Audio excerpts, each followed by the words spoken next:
Have you ever reached a moment where the life you built started to feel too small for who you've become? That quiet restlessness, the loss of curiosity, the sense that you're performing instead of living, those signals show up long before you're ready to name them. Today, Shelley helps us understand what that moment really is. This is the Your Next Success podcast, and I am your host, Dr. Carolyn Sangal. I am a life-first career coach and strategist on a mission to normalize questioning your career, because I believe each of us is made on purpose for a purpose only we can fulfill. The longer we live out of alignment with who we are, what we do best, and why we are here, the more we miss out, and the more the world misses out on what only we can give. The Your Next Success podcast is where we explore how to build a career that truly fuels your life.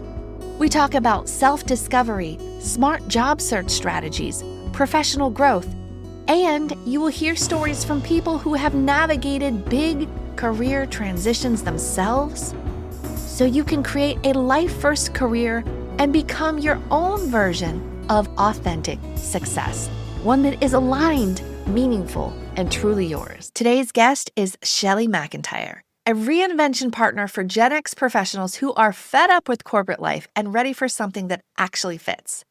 Shelley spent decades in tech, strategy, and consulting before realizing she had been climbing ladders that no longer aligned with who she was becoming. Her unraveling led her into grief recovery work, immersive theater exploration, and ultimately coaching, where she now helps midlife professionals reconnect with their values, reclaim their curiosity, and design a next chapter that feels like their own. She is the creator of Burn the Map, a coaching practice and podcast that guides people through the emotional truth of reinvention, identity shifts, belonging, agency, and the quiet courage to choose something different. This episode explores the deeper emotional landscape beneath midlife reinvention, the signals you notice long before you're ready to act on them. We talk about why values become louder in midlife, how competence without connection drains your energy, and what happens when safety returns and curiosity comes back online. Shelley also breaks down the moment she realized the corporate world no longer held her future and the unfolding that happened next. If you have ever sensed you are meant for something more aligned, more human, or more creative, this episode is for you. Welcome, Shelley, to Your Next Success. I'm so excited to be talking with you this morning. Seriously looking forward to this conversation. Likewise. Thanks for having me. Awesome. So we're going to get to all the great work that you do now. You help a lot of Gen X people. We're going to get to that and your specialties and your focus. But can we dial it way back to childhood? Where did you grow up? I know, way back. Trying to understand, were any earlier influences or early things that you did kind of giving you a little bit of a light into what you end up doing and choosing to do now. But where'd you grow up? What was life like as a young Shelley? Yeah, I grew up in Toronto, Canada, and then spent a stint in the prairies in this cold, desolate. It's not a wasteland anymore. I think Saskatoon is probably really nice now. But back when I was there, it was just really cold and a weird place to be a kid. But yeah, I hadn't really thought until you asked at this very moment, I hadn't really considered the connection of what I loved to do when I was young with what I'm doing now, because it seemed so unrelated. Yep. But when I was 11, I started doing community theater shows with adults. And I was around very talented people, and we were singing and dancing and in this intense environment where everybody would get really close really fast. Like you would develop these intense bonds with people. And I went on to then do theater in high school and choir. I sang a lot in high school. And again, we would be in these small groups where we were like glue. Yeah. And I really loved those environments where we were coming together to create something beautiful, but we had to know each other deeply that well. And traditional high school, plays and all that. You're right. We had to appreciate each other's parts that they're playing, how Yep. their part related to our part, and how we could all create something magical greater than each one of us were. What were some of these performances, and how did you even get into that at age 11? Because that's not the standard. A lot of people don't even know that's going on, right? Unless you go and you're like, oh, there's an orphan Annie. How did she get to be orphan Annie? Yeah, exactly. Is she going to school? What's happening? Yeah. Yeah, I Yeah. think I took an acting class when I was young, and then it was just like that's the environment that we were in. So people would talk about auditions coming up, and there was only one big community theater in town. So I was like, this is what I'm doing now. And I guess my parents were fine with that. What did they do for work, your parents? My mom was an event planner. So she was always running around town, volunteering at things or organizing events. And my dad was in tech. Huh? Interesting. I love also how sometimes family influences can help us. Well, when we're making decisions at a young age, we know what our parents have done. And sometimes there's generational lines of similar kinds of industries or focus or helping. And so that's kind of neat. Yeah, but I think the big influence is what they both did on the side. So they were both musicians. I mean, not professional musicians, but my mom still plays the flute. Like she's been playing in a concert band for 45 years. Like it's incredible. Amazing. And my dad played the guitar. But when I was really young, my mom was a puppeteer.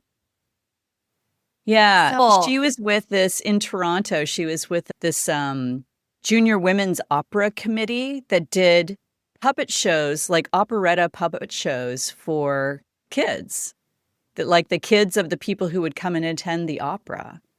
Being around those puppets and knowing that that was happening and hanging out in the rehearsal rooms, that like imprinted on me very early. And her taking me to theater imprinted on me very early. So that was always part of the deal in my family.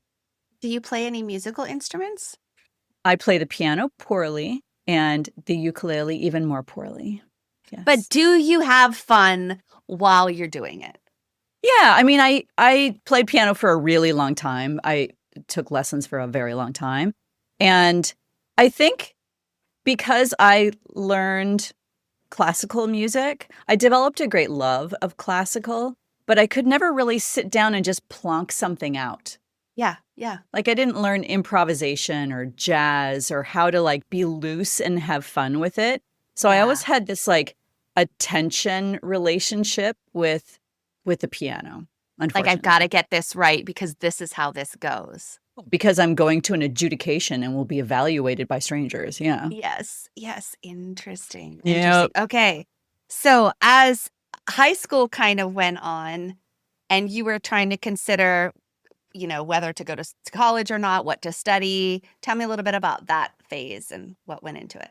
Yeah. So I thought the only rational choice would be to study theater in college. So I started off as a theater major. And as soon as I got into the school and I was around these other folks who were driven by their solar plexus to be in theater, like I remember being in a theater class with somebody and we were all being asked why we are here. Why are you here? And why are you here? Even if it's like in theater at like an early... you're 18. You don't know. I have kids that age-ish. I'm not sure that they know. I don't know that I know, but it's fun to find out. Right. And when you're 18, you think you know. Absolutely. Right? Yes. Because you know everything when you're 18.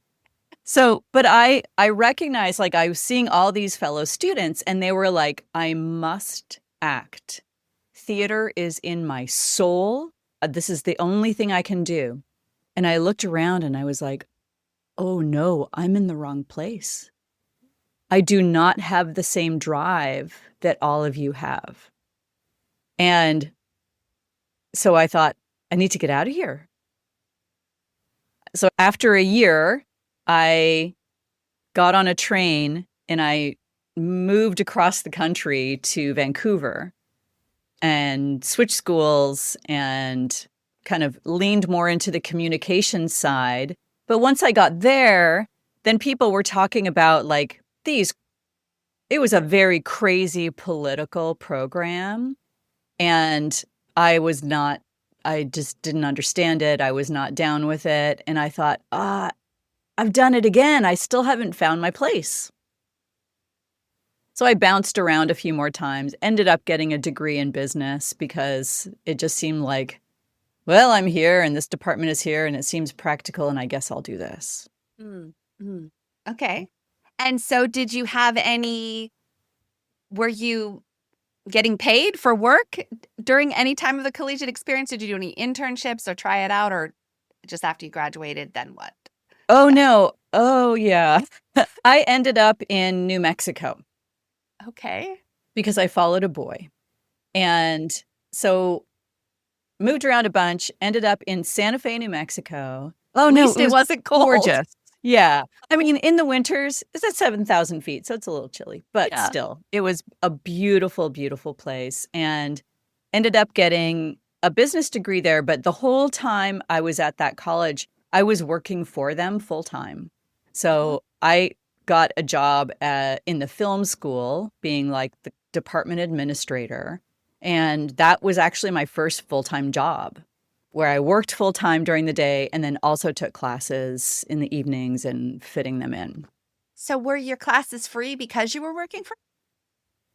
I got a pretty steep discount and was very lucky to, not have to take out huge student loans. Yeah. Because I was working full-time for the college. Yeah. How did that even come about that you thought that would be something fun to try?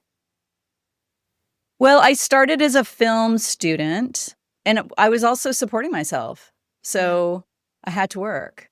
So in addition to working full-time at the college, I was also a radio DJ, a cocktail waitress. Like I had a ton of different jobs during that time. It was pretty stressful, honestly.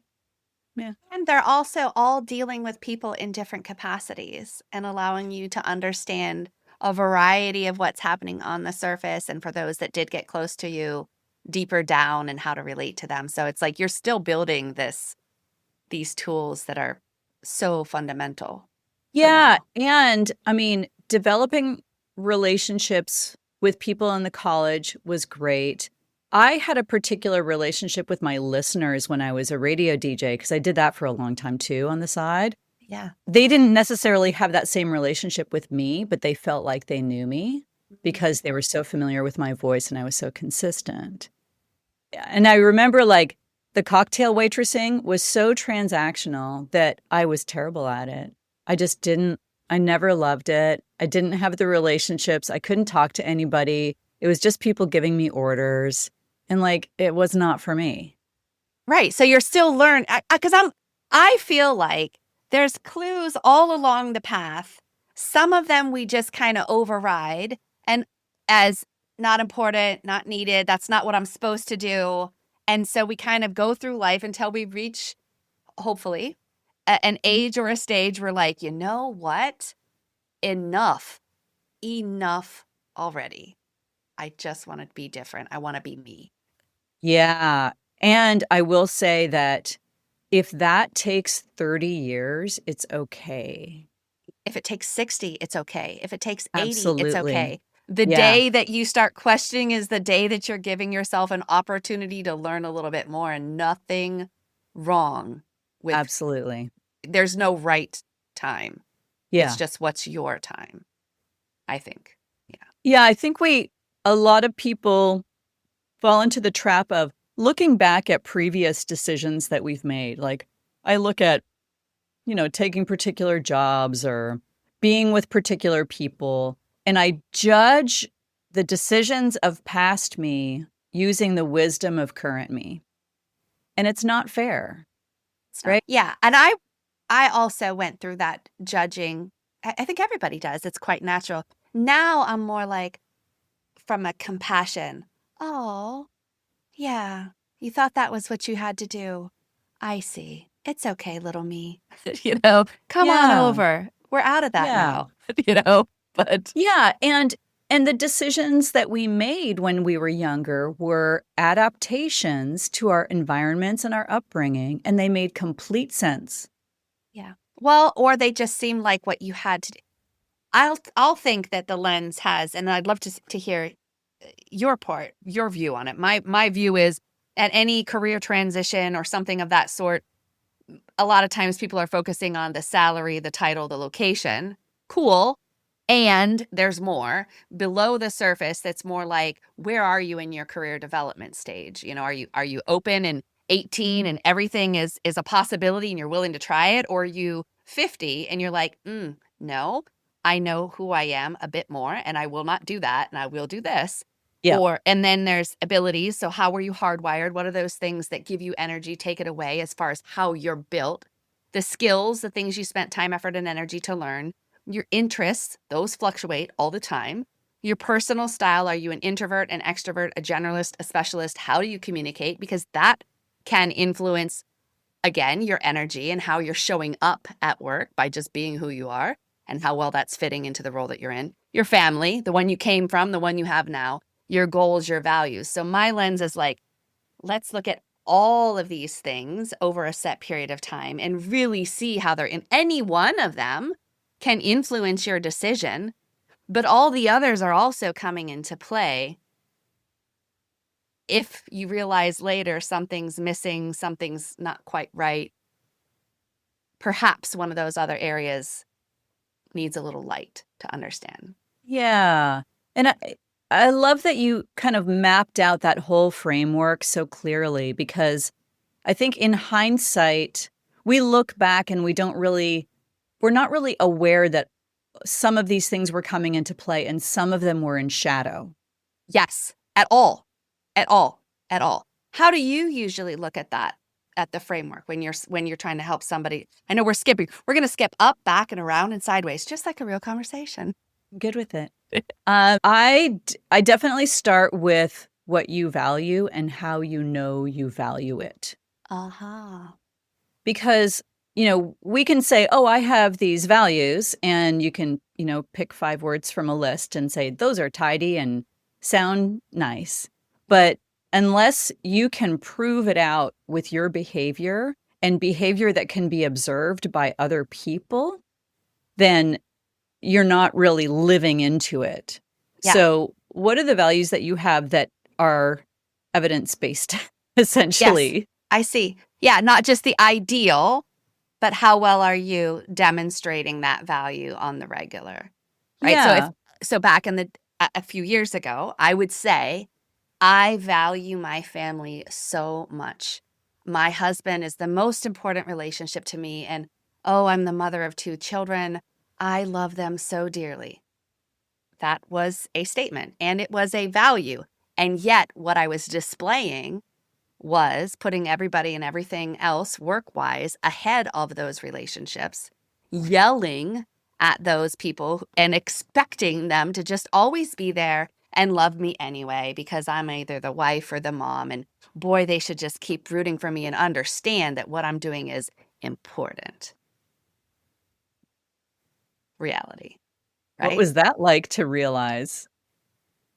That was like a kick in the gut and the face and kind of being dragged down all at once. And kind of one of those like scary movies where you're like watching through just the cracks of your fingers because you don't really want to see what comes next. Yeah. And yet I'm the director and the actor in the movie. I'm making it all, Isn't that the pits? right? Just to Yep. realize. And I'm glad I started questioning it. And because, see, once you're aware, then you can choose, right? So, And I yeah. think there can also be a gap between awareness and recognizing that you can choose and choosing. Oh, for sure. That was probably a 4-year gap. How about for you?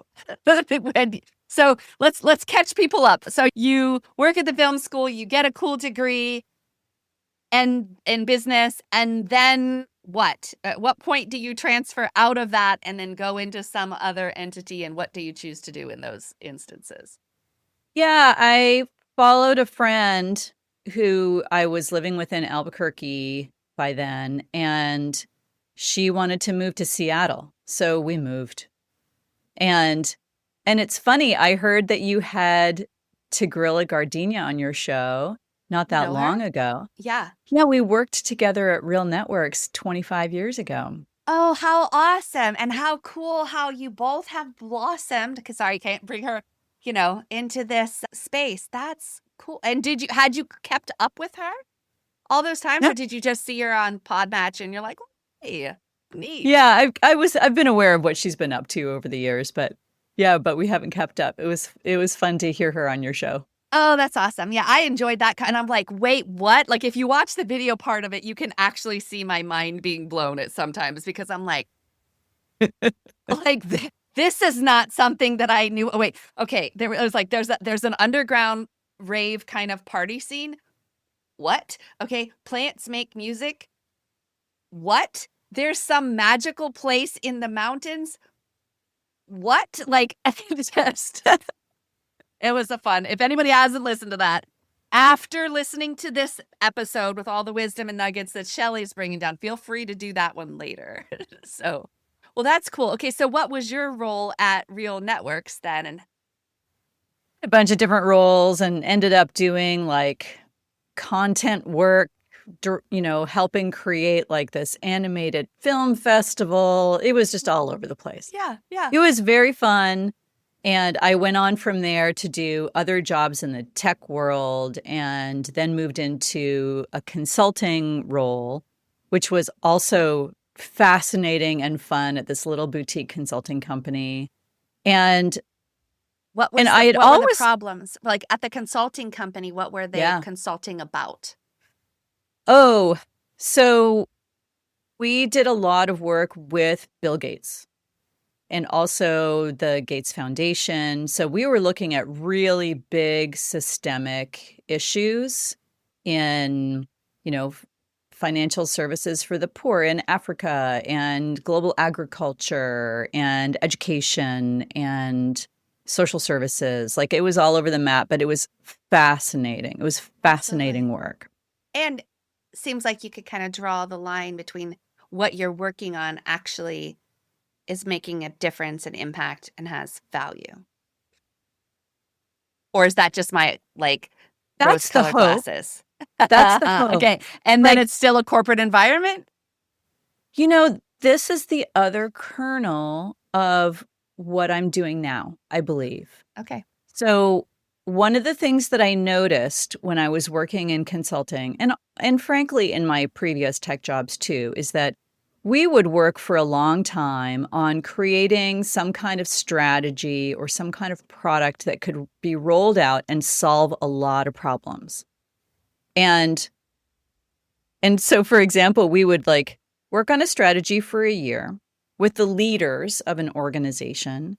And then we would go roll it out to employees, and employees would say, no, thank you. And we would say, what? No, this is a really good strategy. It's totally research backed. We've been working on it for a long time. And the employees would say, you didn't include us, so we're not going to implement it. And I thought, oh, what is happening here? They're resisting so hard that there's something to pay attention to here. And I started getting really interested in the nature of resistance and what resistance is demonstrating. And the more I dug into it, the more I realized that they were grieving. And yeah, go ahead. Tell me a little bit about that. So typically people think about grieving like losing your parent, losing a pet, And it can be losing a job. And in this case, seems like it can be losing control or losing the opportunity to have your voice heard, et cetera, et cetera. This is something that many people just completely gloss over, don't even acknowledge. It's not in their awareness. So help bring this to light, Shelley. Yeah. Yeah. So, like, at the very basic level, when we think about grief, we might think about losing a person. So, yes, that person's physical body might not be in your presence anymore. But what is it that you really are losing in that moment? You're losing connection with them. You're losing familiarity. You're losing the ability to touch. You're losing your ability to have banter with them. You feel so comfortable, right? There's so many different aspects to that loss. And when we think of something in the work environment, it really, like, I love using self-determination theory. It's such an easy shorthand to explain why grief shows up everywhere. So in self-determination theory, we need three things to feel content as human beings: a sense of competence, feeling good at something; autonomy, having agency or control over our decisions; and connection, Yep. just connection with other people. And in a work environment, if you are foisted with a strategy that you have to implement, or something is canceled, or there's a layoff, like, there's a lot of work environments that can mess with all of those aspects. Let's say I am trying to roll out a strategy and you don't want to do it. You're looking at that saying, hey, if I start doing this new thing, my job is going to change and I'm not going to be good at the new thing that I have to do. So my competence is being threatened. You're telling me what to do, so automatically my autonomy is being threatened. And my team might change. And my connections will be threatened too. That's three potential major losses that I would have to grapple with. And my whole wiring is for loss aversion strategies. So I'm going to do everything I can not to experience the feelings of loss that you're about to create for me. So I'm going to say no. Imagine what your life would be like if your career aligned with who you are, what you do best, and actually fueled the life you want. At Next Success, we support all ages and stages through career transitions, from students exploring majors or careers to job seekers actively searching or reimagining their next move to professionals committed to self-awareness and leadership growth. Stay connected and explore what's possible at nextsuccesscareers.com and follow Next Success Method on LinkedIn, YouTube, Instagram, and Facebook. And so from that mindset of loss and threat and the unknown, that mindset is the fear-based instead of the, like, what if this unlocks everything? So then how did you then learn to guide people from the fear and the loss into possibly an opportunity and embracing this beautiful thing that's been hoisted upon that many other people worked on for over a year without their knowledge? Yeah. I think this kind of comes back to values, right? If we're feeling so fearful, it might be like trying to leap from very dry sand. Like, we don't have the foundation that we need of self-trust and self-belief. So if we can go back to values and the essence of who you know yourself to be when you are operating at your very best, and build this foundation that feels stable so that you know that you're safe, then you can afford to be curious. Because if you're feeling threatened or burned out, then you don't feel safe somewhere inside of you. And safety is a prerequisite for curiosity.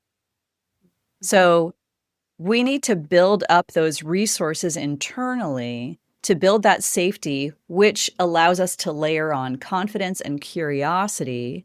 And that allows us to explore the next thing. So how do you do that? How do we build it? How do you identify? How do you build, right?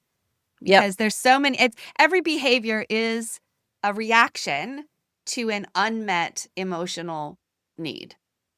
And so especially in a highly analytical, data-driven tech world or STEM world, which we came from, how do you unlock that human thing that's not just performance data? It's the underpinnings of your well-being, your Yeah. relationships.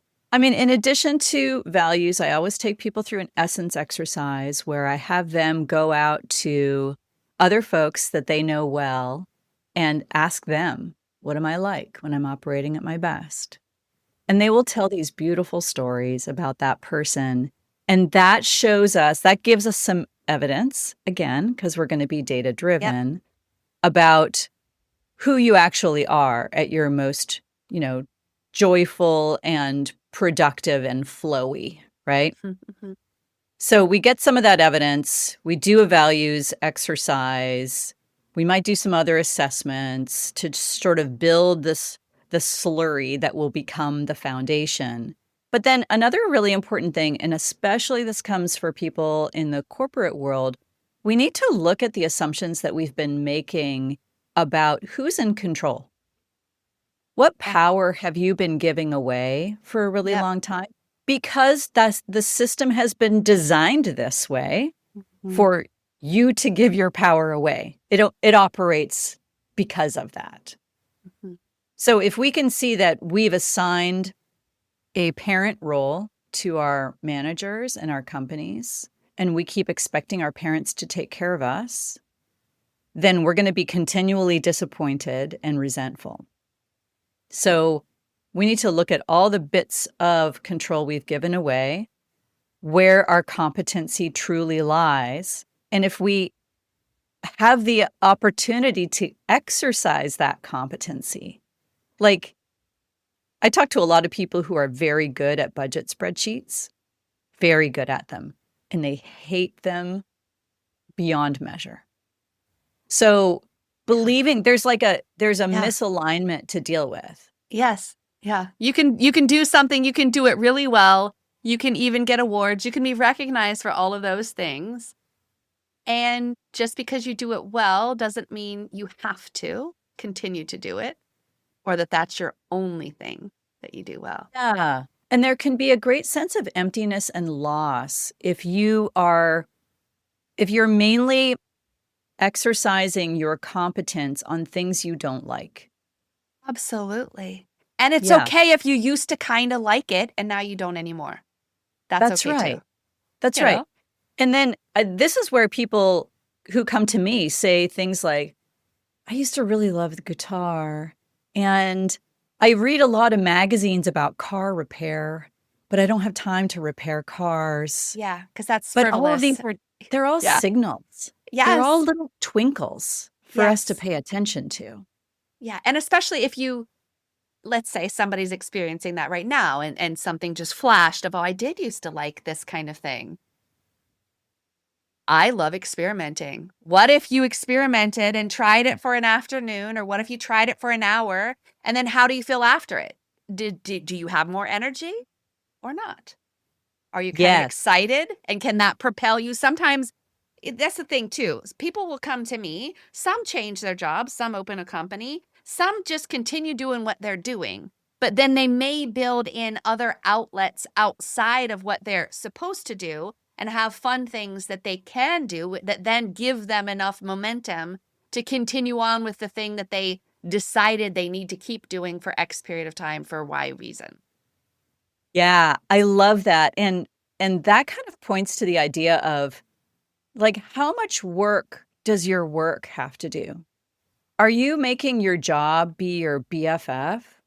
Like, does it have to be your everything and your sun and the moon and the stars? Or can we take some pressure off of your job to deliver all of the positive emotions, all of your relationships, all your sense of meaning, your sense of purpose? Like, can we relieve some duty Yes. from the work so that you Yes. can find what you love outside and your work we can have some separation, some boundaries are possible in that world.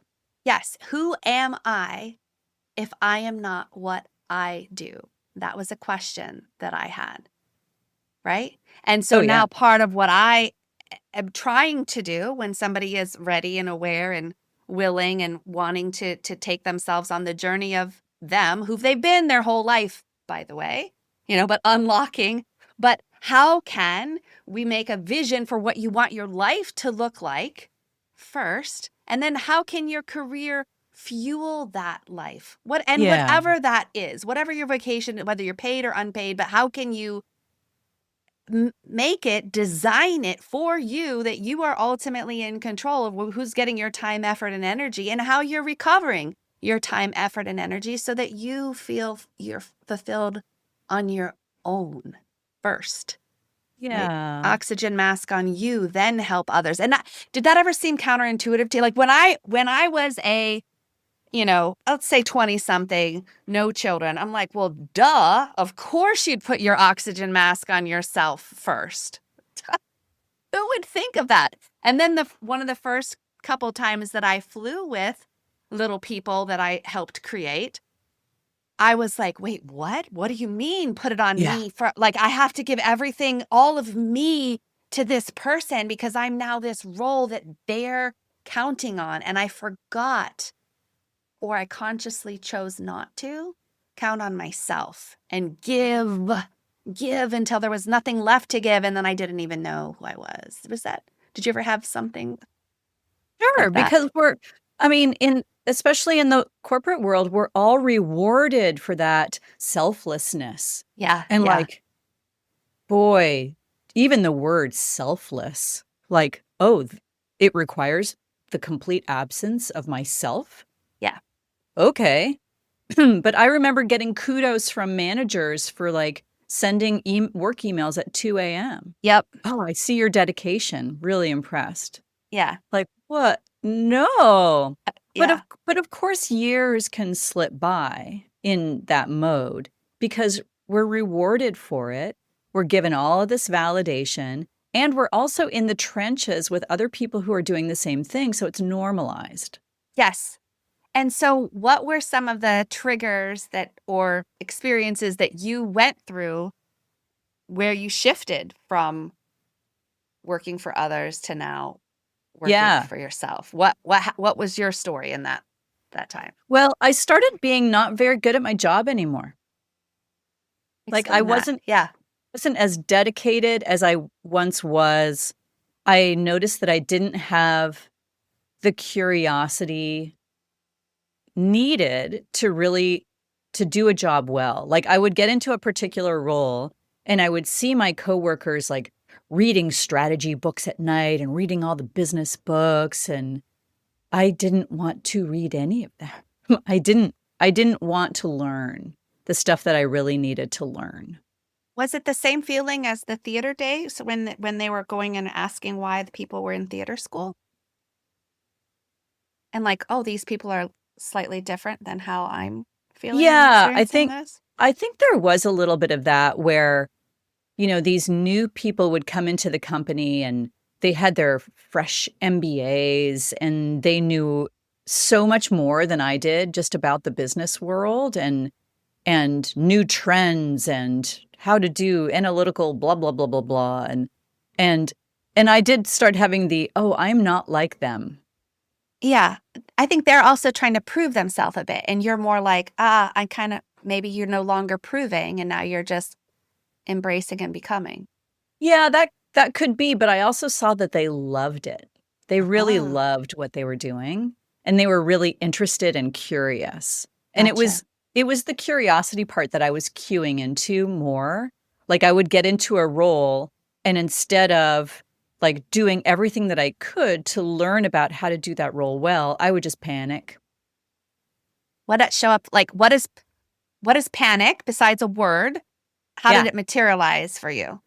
Oh, a lot of complaining to friends and family about my job, a lot of just inner swirl, oh God, I'm not doing this well. I'm going to be found out. There's a little imposter syndrome that comes up, but none of the action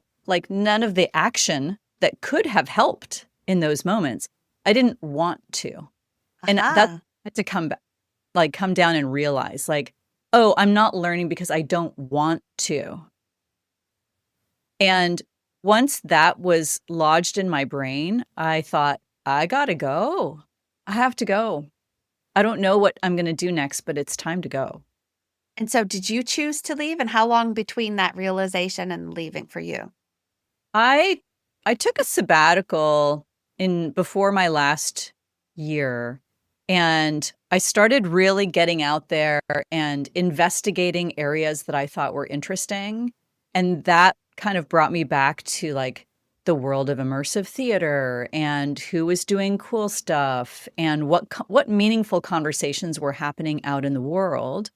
And I met people in the death care community because I kept looking for people who are having the most meaningful conversations. And it turns out that they're the people who work in death care. Interesting. Yeah. So I met all these cool people, and I gave 6 months notice at my job because I was a principal at the company. It was going to take a lot of unwinding to have me leave.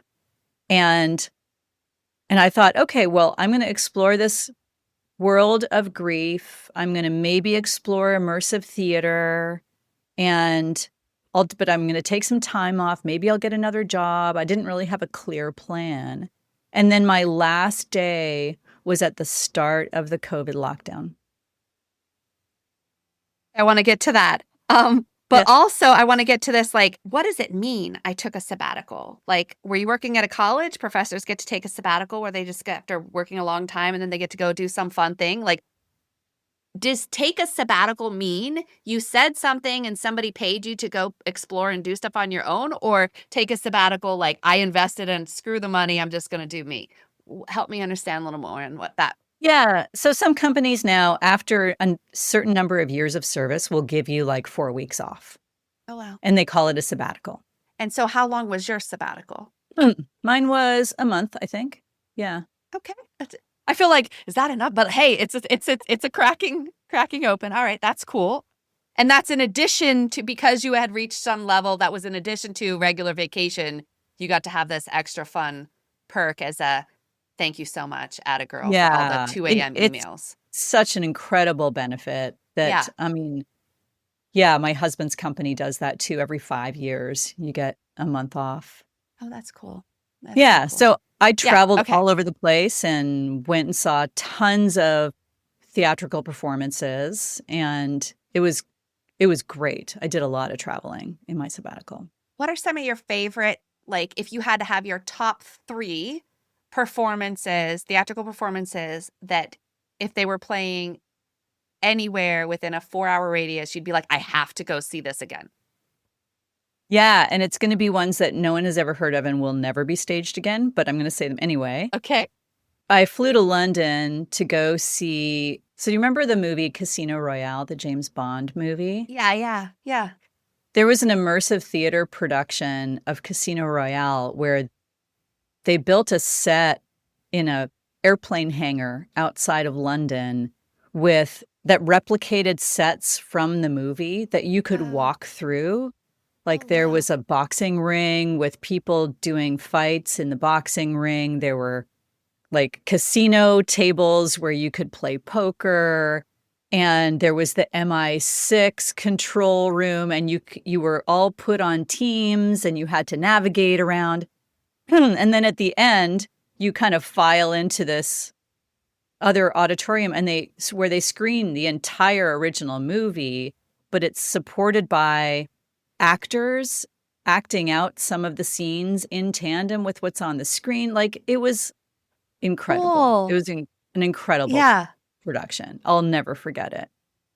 That's so cool. I didn't know that kind of thing. Yeah. I need to look up immersive theater, forget plant music. Let's go to immersive theater right now. So that was a big scale one. So I saw things of many different sizes. That was a huge scale. Like, we would be taking the train from London out to this venue. And because we all had assigned costumes and insignias, it was like a black tie thing. We could see when everybody was getting on the train and which teams they were on, and we would start making connections on our way to the venue. It was just a beautifully so beautiful. It was it was a beautifully planned event Do you know Priya Parker and her Art of Gathering book? Yes. Oh my gosh. This is right around, like, because it's about to be Thanksgiving in the US in a couple days.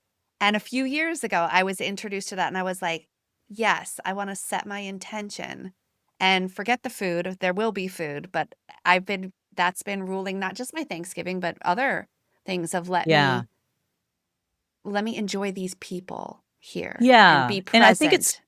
Yeah. something that a lot of theater producers do very well. They follow a lot of the guidance from the Art of Gathering, helping people feel really welcomed and cultivating a sense of belonging and curiosity. Like they do it all. Oh, that's So the beautiful. Casino Royale was the big scale production. I went to Los Angeles for a small scale production where I was the only audience member. Oh, And it interesting. was this kind of show in a house where I was not working.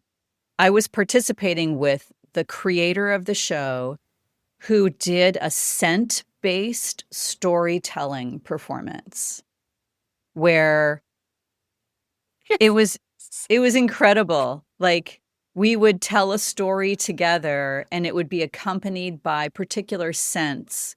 And at the end, like I had created a custom scent profile Wow. and then they made a candle out of it and sent it to me. And I had that for years. Oh, that's Yeah. so cool. I mean, that's There also are, part of an element of storytelling, right? So it's like, what did you see? How did it feel? What did you smell? Like, and so now if you're in something like that and you're in the story as it's being created, and then they give you a souvenir for like, what? How powerful? Wow. I'm also kind of feeling like, who else used to work at real networks and what do they do now? Because I will tell you, this is honestly, I mind-blowingly awesome. like 2 weeks ago, I facilitated an evening for the women of real networks. We are still connected 25 years later. There are 20 of us in the room. And, we did we worked through some exercises about planning our third acts.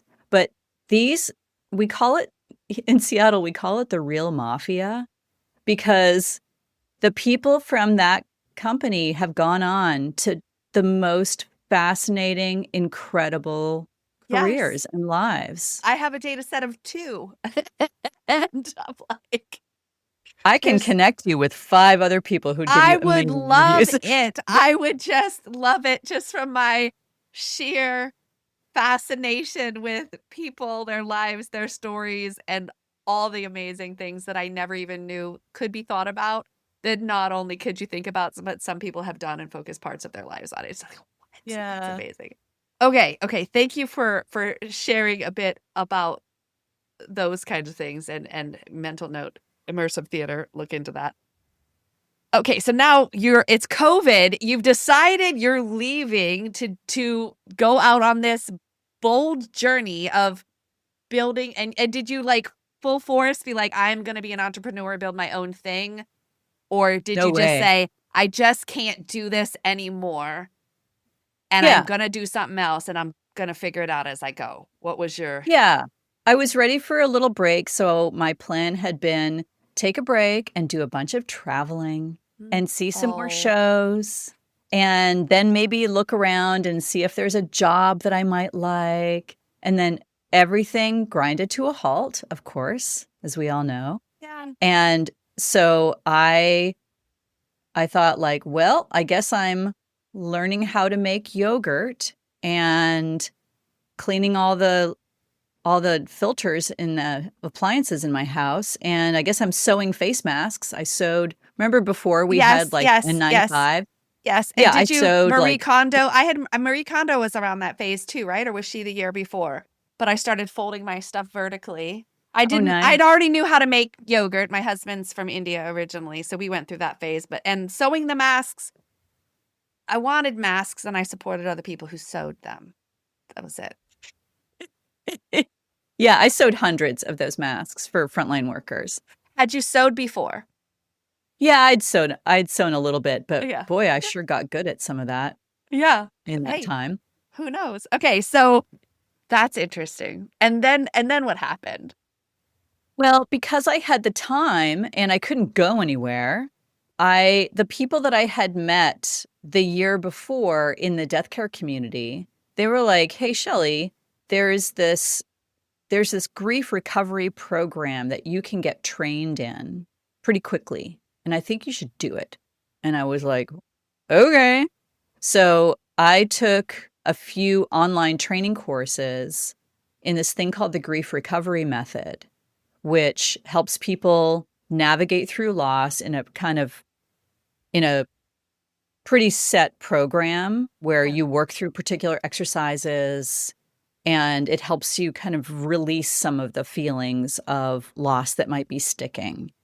And I did a couple of training programs there, got involved in that community, and then started working with clients through COVID on grief recovery. And that was And was great. their grief all focused on losing some sort of person, or was their grief different flavors? Career, It was work? mostly people. Some people worked through divorces. And then, you know, because it was named grief recovery, most people associated with the loss of a person. So Yeah. that's mostly what I did. But after a while, people were like, "Okay, listen, I've worked with you for a few months. I feel better. And now I'm ready to take on some bigger transitions in my life." And I said, "Please hold. I Yeah. don't know how to do that yet." And then I decided to go to coaching school for a year. Because I thought, all right, I don't want to go back to school for 5 years to become a therapist. That doesn't feel like it's the right move for me right now. Right. But I knew a few coaches who were brilliant and amazing, and I thought, I want to do this right. I don't want to go to like a fly-by-night school. So I found a coaching school that was a year long, and again, it was like the theater vibe where I found my new tribe, Yeah. where we got to know each other deeply and quickly, and we were building something together. And I thought, like, oh, this feels like, I don't know if I want to be a full-time coach forever at the end of this, but I love this. Yeah. Yeah. Okay. And so then how has that grown after you've had your grief training, that community supporting that? Now you have this coaching foundation, and now dun, da, da, da. Yeah. And what I think I noticed, well, first of all, grief was such a great way to start because it's part of every transition, Yes. right? Yes. We lose something in every transition that we go to, even if it's a good one. Yep. Right. Yep. So I just started paying attention to who was coming to me for help. And it turns out it was a lot of people in midlife, a lot of Gen Xers who were coming and saying, I've turned 50 and I don't care anymore. And I've forgotten what I like. Yeah. Help. Yeah. Yeah. And Yeah. I already knew that I wasn't really down with being an executive coach because I just saw how broken all of the corporate systems were. And like, I couldn't get behind it. So I thought, well, I'm just going to double down and we're going to get people out of there. And so, yeah, what's been some of your favorite experiences, most memorable ones of how you've helped people overcome or become? Yeah. And, like you, not all of my clients go out and start companies. Some people stay where they are and have a completely different attitude about what the company has to do for them. And they find their kicks outside. Yeah. I do have clients who have switched industries. I have one client who came to me without knowing what she was going to do, and she ended up writing a book during our year together, which was an incredible experience. Another guy was kind of looking for jobs when he came to me, and now he's fundraising for his startup. So I get to learn so much alongside them. Yeah. And that's one of my favorite things. Like, I didn't know that I was going to learn so much about ballroom dancing and large language models and AI and, how particular companies work. It's so cool to learn all of this stuff alongside my clients too. Absolutely. Absolutely. I love that. I love that as well. And how have you been feeling since doing this work on your own and helping other people? Like, describe corporate Shelley who was starting to not be curious anymore. What did that feel like versus Shelley, the amazing, awesome, life, grief, everything, Gen X, burn the map. Let's get us a new map. Yeah. Coach. Yeah. I will tell you by way of describing my wardrobe. Okay. So back in the consulting days, I had a lot of severe black outfits. I spent a ton of money on clothes. I wanted to look intimidating. I had intimidating haircuts. And I was basically armored all of the time. I remember I worked at that company for 7 years before ever wearing jeans. Yeah.